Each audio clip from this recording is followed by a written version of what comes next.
Olá, alunos, tudo bem? Vamos dar continuidade às nossas videoaulas na disciplina Metodologia do Ensino da Língua Portuguesa.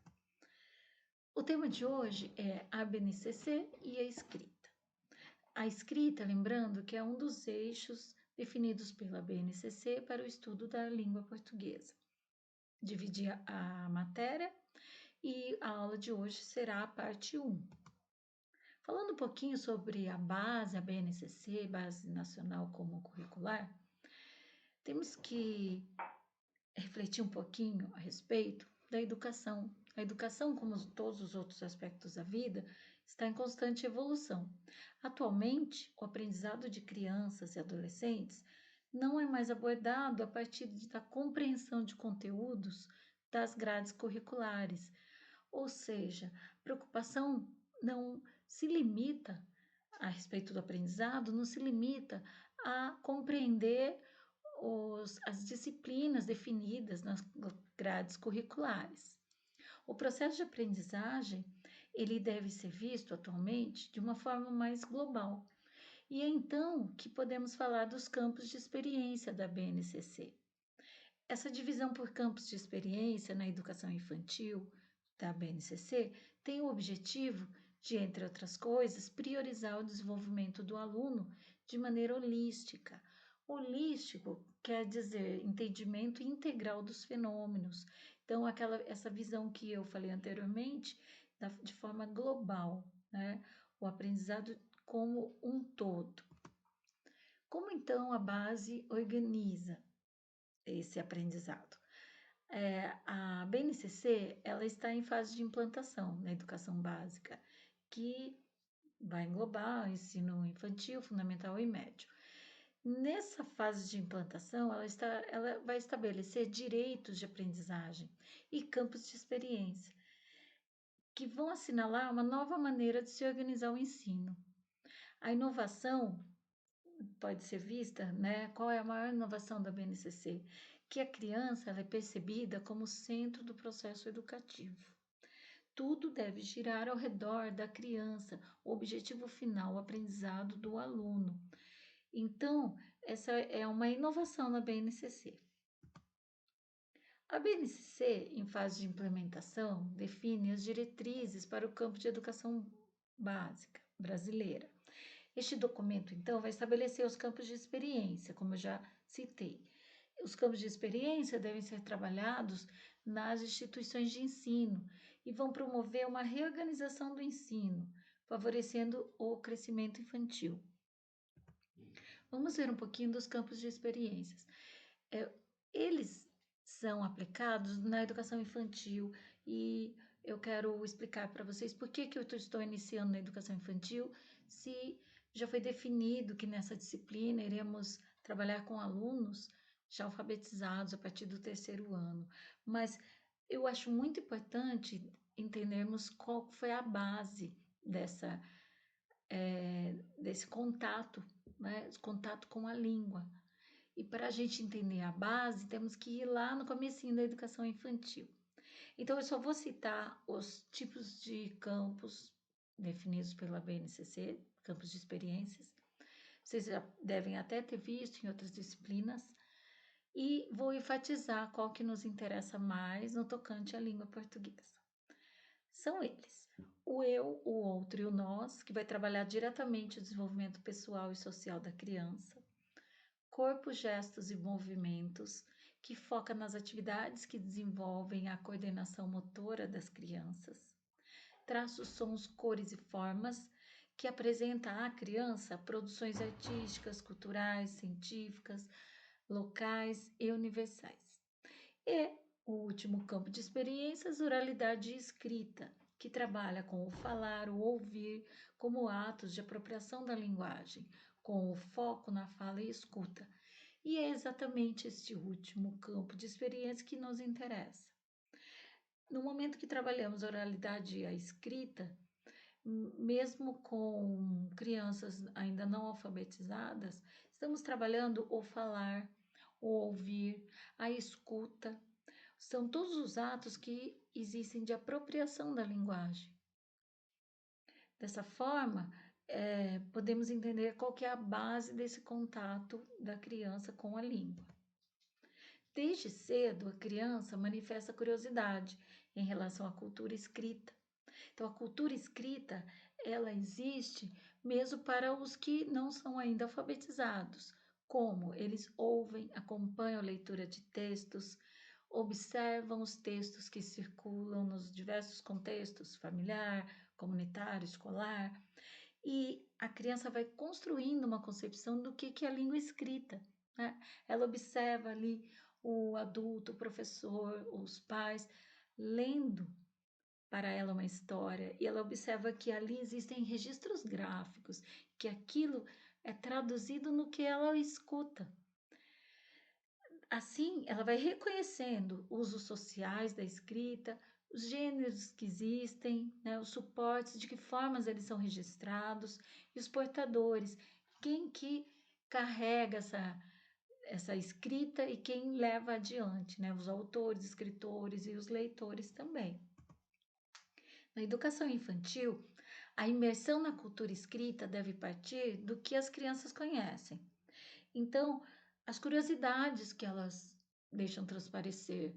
É muito importante ali o educador, né, ele ser um mediador para a criança entre os textos e o aluno, através da literatura infantil, por exemplo. Isso vai contribuir muito para o desenvolvimento do gosto pela leitura, do estímulo à imaginação, ampliando o conhecimento do mundo dessa criança através do contato com a cultura escrita. Tudo isso deve ser muito motivador para que os alunos busquem, né, uma proximidade a essa escrita, para conseguir criar hipóteses de como que aquilo é elaborado e também criar expectativas para que eles mesmos um dia dominem esse sistema. Além disso, contato com histórias, contos, fábulas, poemas, cordéis e vários tipos de texto vai propiciar familiaridade com os livros, com os diferentes gêneros literários, diferenciação entre ilustração e escrita, né, entre o que é um desenho e o que é um texto, a aprendizagem na direção da escrita, né, para que lado que se escreve, a partir de que lado que se lê, qual é a estrutura do texto e as formas corretas de manipulação de livros, né, a partir da capa, na sequência até o final. Tudo isso é o contato inicial muito importante da criança, ainda lá na educação infantil, para que a gente vá criando essa cultura de livros, de leitura, né, de escrita, e isso vá se tornando um, um processo, né, progressivo e que vá sempre ficando mais elaborado. Quando a criança convive com textos escritos, elas então vão criando hipóteses, como eu já expliquei um pouco, as hipóteses sobre a escrita, e elas vão se revelando como rabiscos, garatujas, e à medida que elas vão conhecendo letras, surgem as escritas espontâneas, não convencionais, fora dos padrões normativos, mas que já indicam a compreensão da escrita como um sistema que represente a língua. Isso é muito importante, mas essa concepção que a criança já vai adquirindo de que aquele sistema ali ele está representando a língua, ele deve ser escrito de uma forma que o outro compreenda e leve adiante a ideia. Pensando então, como que o ensino da língua portuguesa, como que é ele ali no contexto da educação básica? No ensino fundamental, saindo já da educação infantil, indo para o ensino fundamental, nos 2 primeiros anos, a ação pedagógica, ela vai ter como foco a alfabetização. Então, a alfabetização existe para que se garanta amplas oportunidades para que os alunos se apropriem desse sistema, né? A apropriação do sistema da escrita alfabética, a chamada alfabetização. E isso deve ser feito de modo articulado com o desenvolvimento de outras habilidades, leitura, escrita e também o envolvimento com práticas diversificadas de letramento. O letramento acaba sendo o uso social do aprendizado, da alfabetização.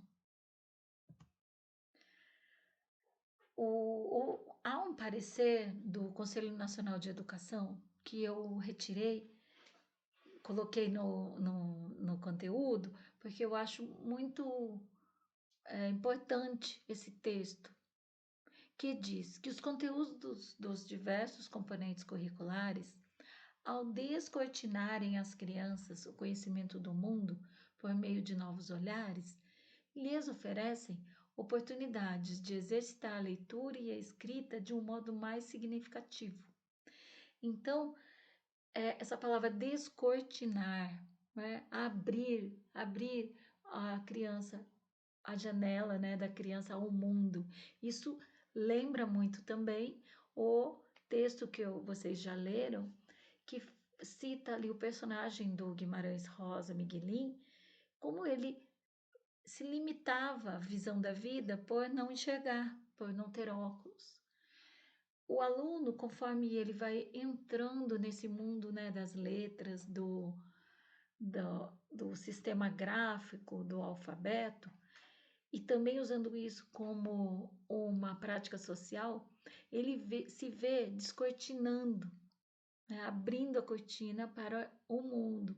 E o entendimento dos outros componentes curriculares, das outras disciplinas, só vai aumentar, né, esse entendimento quanto mais o aluno tomar contato com o mundo da leitura e da escrita.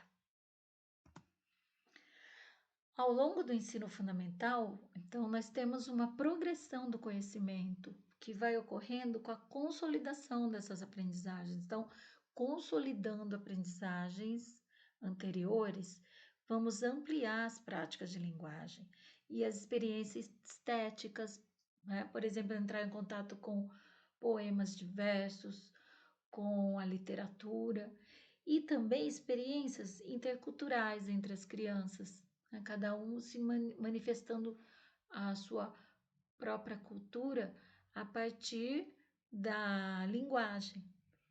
E deve ser considerado tanto os interesses da criança quanto suas expectativas, né?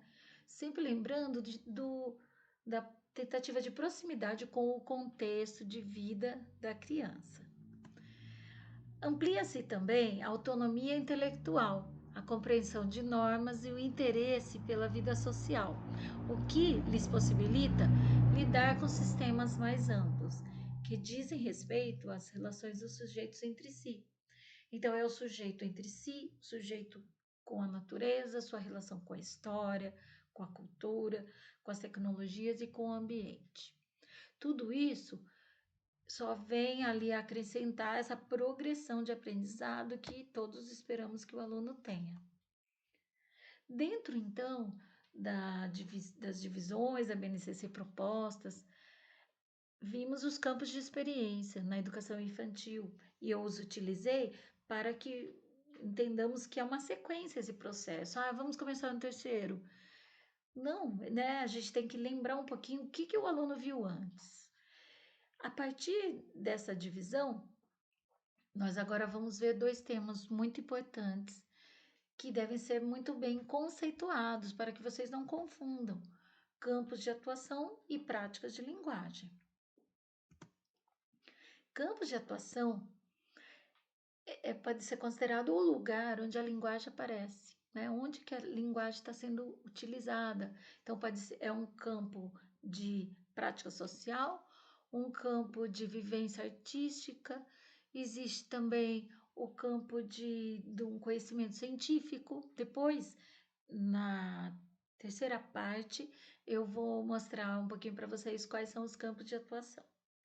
As práticas de linguagem já são né, são as formas de como são praticadas as linguagens. E aí a gente vai ter as 4 formas, que são os 4 eixos: oralidade, escuta, escrita, produção de textos, leitura, análise linguística e semiótica. Depois nós vamos ver faltam dois, né? Falta só um, a análise linguística semiótica. Então, muito obrigada a vocês. Acompanhe a próxima aula. Até mais.